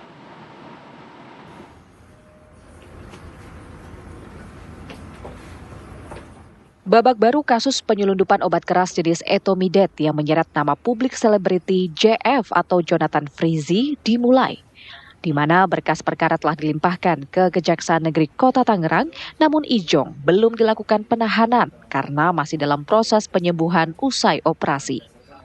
Jonathan Frizzy terlibat dalam kasus penyelundupan dan jual beli vape yang mengandung narkoba jenis Etomidet. Ada 4 orang yang ditangkap Satuan Narkoba Polresta Bandara Soekarno-Hatta. Mereka adalah BTR, EDS, dan ER yang sudah ditahan. Para pelaku berperan membeli, membuka jalur, dan mengirimkan barang haram dari Thailand.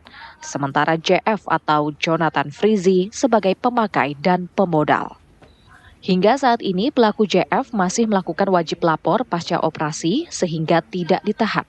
Namun berkas sudah dilimpahkan ke Kejaksaan Negeri Kota Tangerang sambil menunggu petunjuk apakah ada perbaikan. Berkas perkara kami sudah kirimkan ke jaksa, tinggal menunggu petunjuk dari jaksa apa saja yang kurang. Dan tentu untuk penahanan ini kami menyesuaikan apabila menyesuaikan dari kondisi JF. Ada kemungkinan si JF akan ditahan dan selama jika memang memungkinkan ada kemungkinan pasti. Jonathan Frizzy dijerat dengan Undang-Undang Kesehatan RI Nomor 17 Tahun 2023 tentang bahaya penggunaan zat adiktif junto pasal 55 KUHP dengan ancaman hukuman maksimal 12 tahun penjara dan denda 5 miliar rupiah. Dari Tangerang, Banten, Rusdi Muslim, TV One mengabarkan.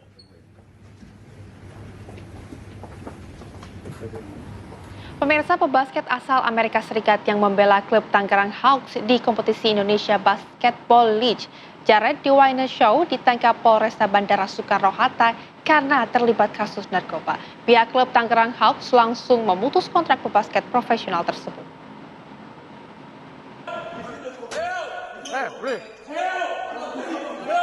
Penangkapan terhadap warga negara Amerika Serikat yang juga pemain basket klub Tangerang Hawks terjadi di salah satu apartemen di daerah Cisau, Kabupaten Tangerang, Banten.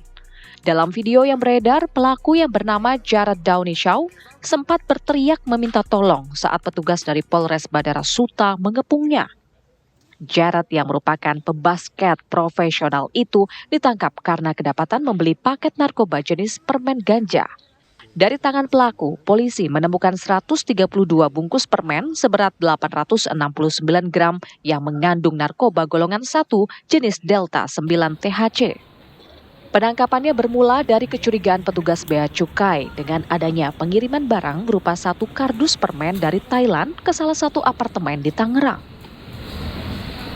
Ini adalah dari hasil penyelidikan bahwa pelaku ini berupaya yang pertama ini untuk memasukkan jalan dulu, mengirimkan barang. Apabila proses pertama ini berjalan lancar, akan mengirimkan paket yang lebih banyak seperti itu. Tetapi alhamdulillah bisa dikatakan oleh pihak Bea Cukai dan Polresta Bandara Suta. Kalau tadi juga kemasannya kan diganti gitu Pak, apa yang mengantisipasi? Nah tentunya untuk saat ini narkotika yang masuk ke Indonesia ini banyak modus yang dilakukan oleh para pelaku. Modus kali ini adalah seolah-olah seperti permen. Setelah ditangkap, nasib karir Jared Show di Indonesia dipastikan tamat. Pebasket berusia 34 tahun itu resmi didepak dari klub Tangerang Hawks dan masuk daftar hitam Indonesia Basketball League. Pihak klub Tangerang Hawks tidak melanjutkan kontrak pemain tersebut karena yang bersangkutan melakukan pelanggaran serius. Sementara akibat perbuatannya, Jared Show kini mendekam di sel tahanan Polres Bandara Suta. Ia dijerat dengan pasal 114 subsidiar 113 Undang-Undang Nomor 35 Tahun 2009 tentang narkoba dengan ancaman hukuman mati atau penjara seumur hidup. Dari Tangerang, Banten, Rusdi Muslim, TV One mengabarkan. Masih di Apa Kabar Indonesia Siang, pemirsa. Pemirsa, otoritas Bandara Prince Mohammed bin Abdulaziz Madinah, Arab Saudi ini menemukan jemaah Indonesia yang membawa rokok berlebih di dalam koper bagasinya. Terdapat 9 koper jemaah dari kloter JKG 33 yang berisi total 100 slop rokok. Sedangkan aturan pemerintah Arab Saudi, pemirsa hanya memperbolehkan setiap jemaah maksimal membawa rokok 200 batang rokok atau 2 slop. Temuan ini juga membuat koper jemaah sempat tertahan dan barang-barang tersebut langsung disita. Temuan ini pemirsa menjadi peringatan serius bagi seluruh jemaah untuk mematuhi aturan bea cukai Arab Saudi karena tak hanya berisiko penyitaan tetapi juga terancam denda.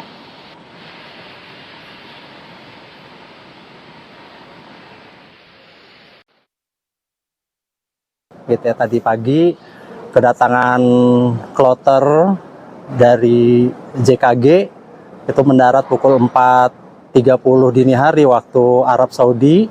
Ya, setelah kemudian barang-barang bagasi ini melalui pemeriksaan X-ray ditemukan rokok dalam jumlah yang sangat besar. Ya, ada 100 slop yang ditaruh tersebar di 9 koper bagasi jamaah haji. Ya, ini kemudian dilakukan pemeriksaan oleh pihak custom bandara, ya didampingi juga oleh petugas kami PPIH Dakar Bandara, dan pada akhirnya rokok-rokok tersebut kemudian disita dan alhamdulillah ya koper-koper yang 9 sudah dapat keluar dan insya Allah ini akan kami antar ke jamaah. Pemirsa, jemaah haji Indonesia secara bertahap pindah ke Mekah, namun sejumlah jemaah haji Indonesia belum mendapat kartu nusuk. Kemendak memastikan pemirsa calon jemaah haji asal Indonesia ini bisa tetap beribadah di Masjidil Haram meski belum menerima kartu nusuk.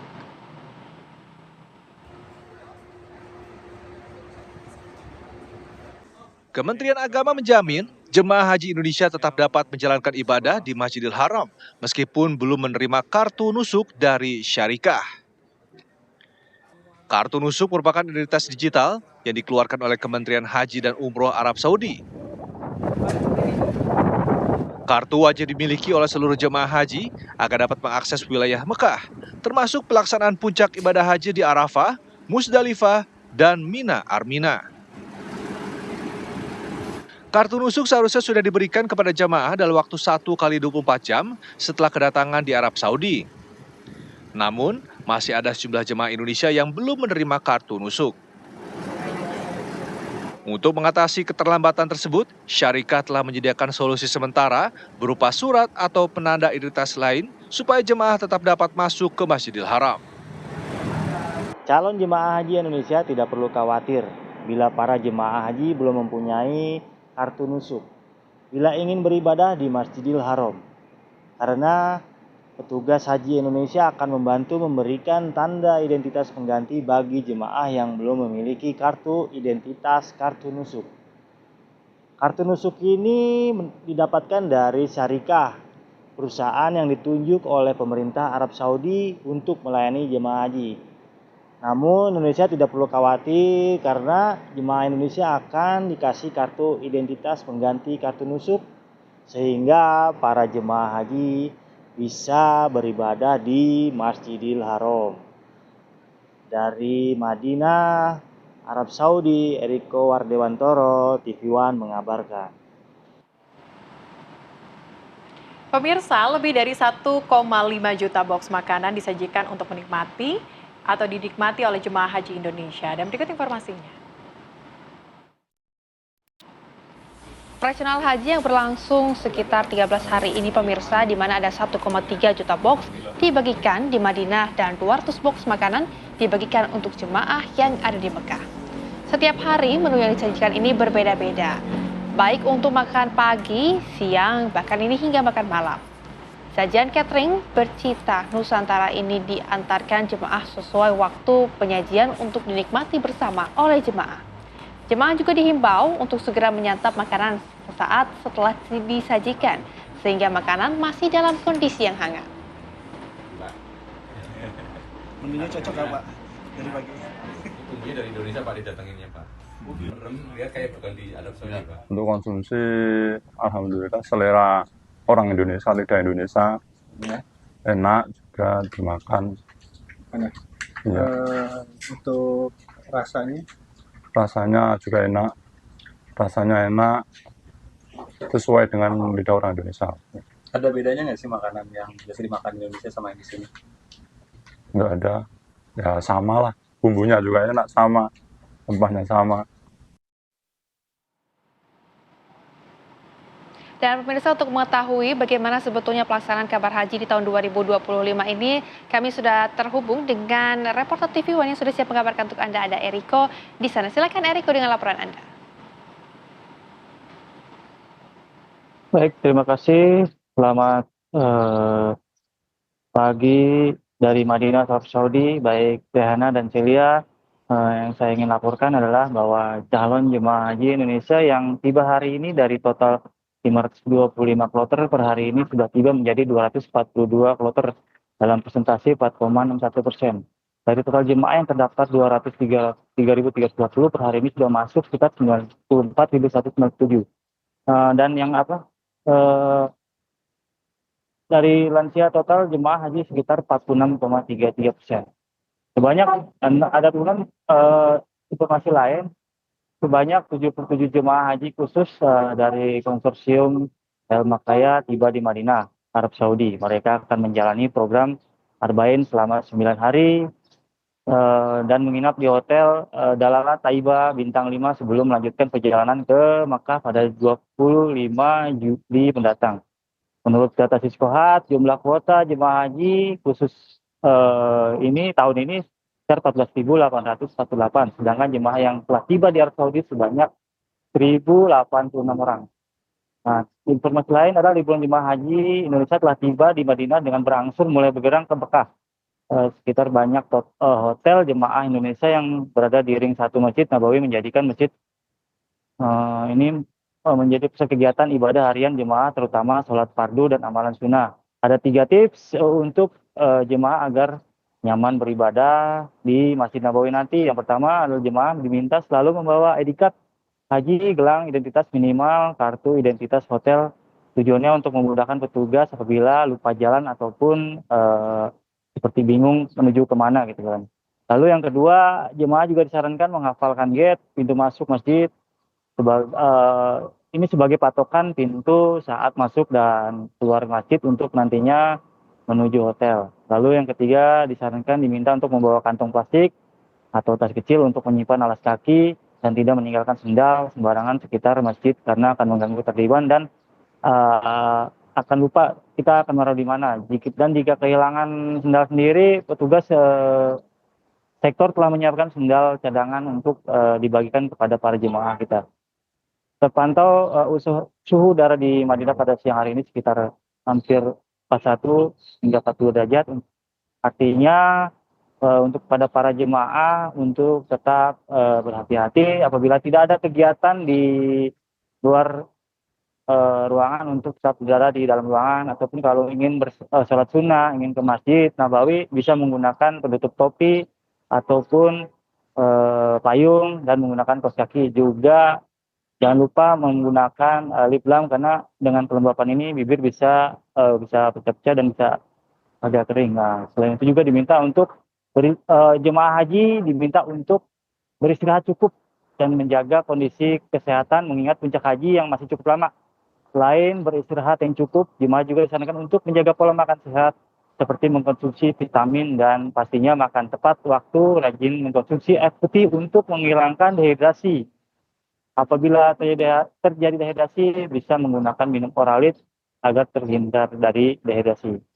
Mungkin itu yang bisa saya sampaikan, kembali ke studio. Baik, terima kasih laporan langsung Eriko Wardewantoro langsung dari Madinah, Arab Saudi. Selamat bertugas kembali.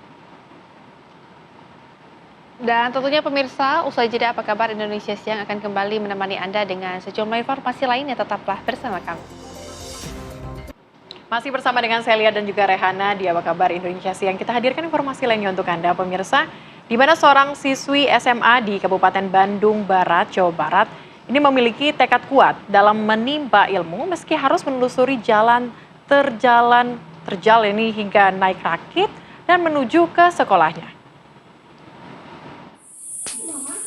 Iya, sekolah.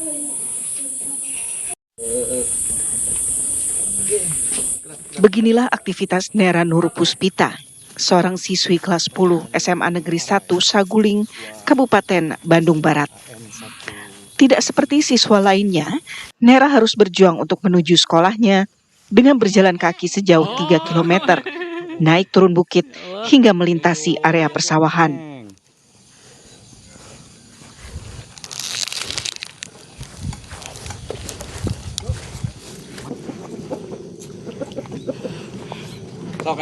Tak cukup di situ, Nera pun harus menaiki rakit untuk menyeberangi Waduk Saguling. Menurut Ida, ibu kandung Nera, ketiadaan kendaraan memaksa buah hatinya pergi dan pulang sekolah dengan berjalan kaki. Iya, tiap hari naik rakit, ada juga askes jalan lain, tapi kan nggak ada kendaraan. Pasti tiap hari dari sini jam 5 berangkat ke sana ya teh. Oh, dari jam 5 pagi itu udah. Soalnya kalau siang-siang nggak ada yang nyeberangin. Terus kalau hujan, kadang suka pulang lagi, soalnya jatuh di jalan apa gimana gitulah kendalanya. Tak jarang Ida was-was jika Nera terlambat pulang. Udah di mana lagi berteduh hujan, ya udah jangan buru-buru ke danau, takutnya ada itu gitu. Tsunami amit-amit, tapi suka was-was juga kalau jam 6 belum pulang, suka dicariin dulu, ternyata berteduh dulu soalnya hujan. Meski memiliki keterbatasan ekonomi, Nera yang bercita-cita sebagai perawat ini tetap semangat menimba ilmu. Sementara pihak sekolah memahami kondisi Nera jika ia kerap terlambat masuk sekolah.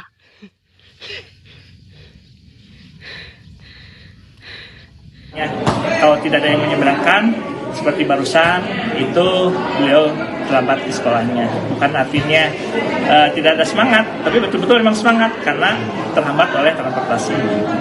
Kalau pihak sekolah sendiri maklum Pak ya? Ya, betul. Dengan kondisi seperti itu, pihak sekolah memaklumi karena memang terkendala transportasi. Di tengah keterbatasan, semangat Nera menjadi tamparan sekaligus inspirasi bagi kita semua bahwa mimpi layak diperjuangkan sesulit apapun. Dari Kabupaten Bandung Barat, Jawa Barat, Endra Kusuma, TV One mengabarkan.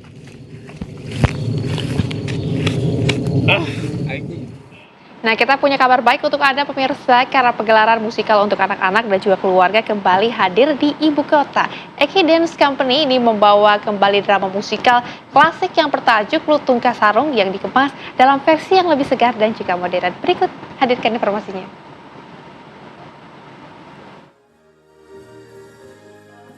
Pagelaran drama musikal bertajuk Lutung Kasarung mengangkat cerita rakyat klasik tentang kisah cinta, pengkhianatan, dan penerimaan diri yang dikemas dalam bentuk drama musikal interaktif untuk semua usia. Berlatar di Kerajaan Pasir Batang, cerita ini mengisahkan Lutung Kasarung, seekor monyet ajaib yang menolong Putri Purbasari saat kakaknya Purbararang berpura-pura menjatuhkannya demi merebut tahta. Sebanyak lebih dari 25 penari tinggal dan berlatih di asrama Eki dalam rangka mempersiapkan penampilan dengan serius dan profesional. Musikal Lutung Kasarung adalah musikal yang pastinya diangkat dari cerita rakyat yang dibikin versi modern atau versi Gen Z-nya, dan kita harap bisa interaktif supaya penonton juga ngerasa, yang datang ngerasa become a part of the story gitu, menjadi bagian dari ceritanya gitu. Jujur yang Lutung Kasarung yang kali ini lebih challenging karena kan dia komedi banget gitu kan. Ya semoga nanti penonton ketawa ya. Nah ini kan kayak komedi mentok. Nah aku tuh biasanya peran-peran aku tuh kayak lebih dramatis, lebih serius. Nah ini Purbasarinya harus dibikin lebih komedi juga. Nah itu yang cukup menantang sih gitu.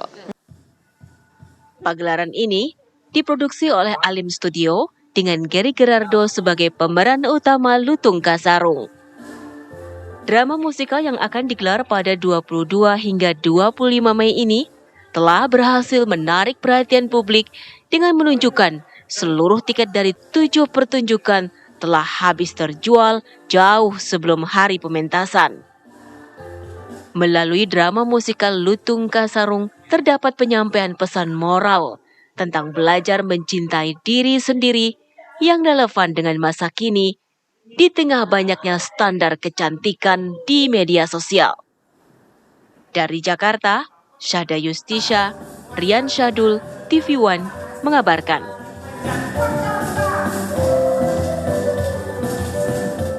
Pemirsa, Pasar Santa Jakarta Selatan tak pernah kehilangan magnetnya.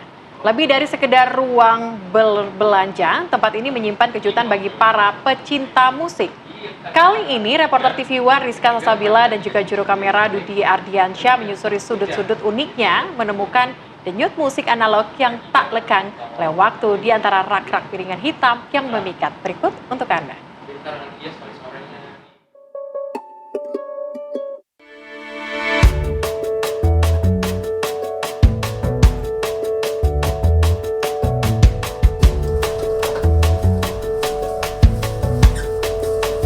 Pasar Santa menjadi salah satu ikon Jakarta Selatan yang tidak pernah sepi. Kali ini kami akan mengajak Anda pemirsa untuk melihat lebih dekat apa sih yang membuat Pasar Santa menjadi istimewa di tengah perubahan zaman ini. Ayo ikuti saya.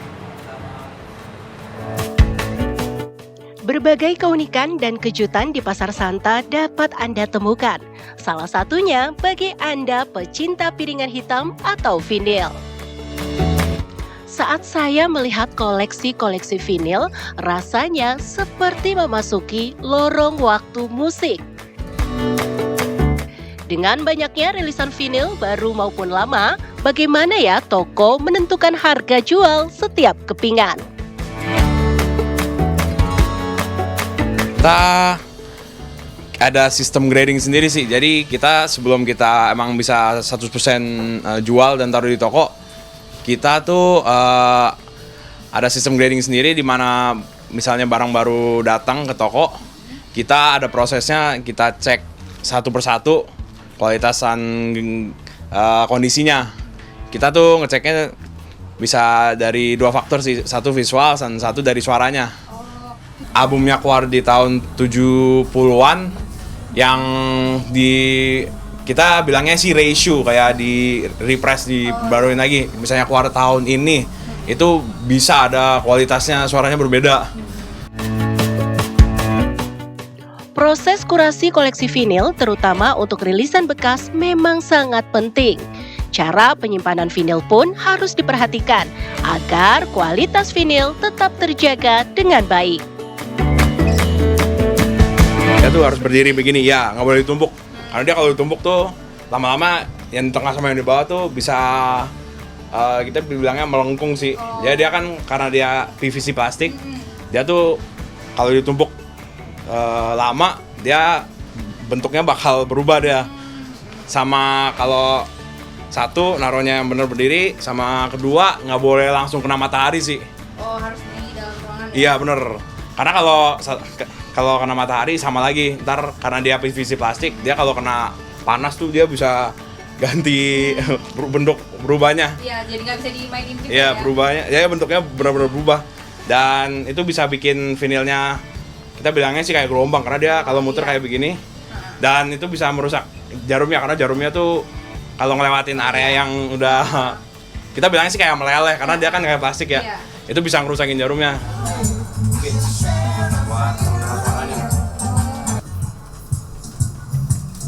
Di toko ini, para pembeli bisa memilih vinil dari berbagai genre musik dengan harga bervariasi, mulai dari 300 hingga 900 ribu rupiah.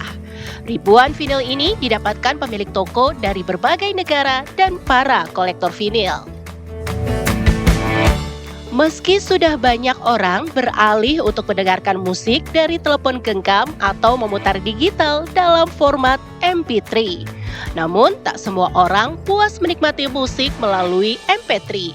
Dan banyak juga orang yang kembali memilih piringan hitam untuk menyalurkan kecintaannya terhadap musik.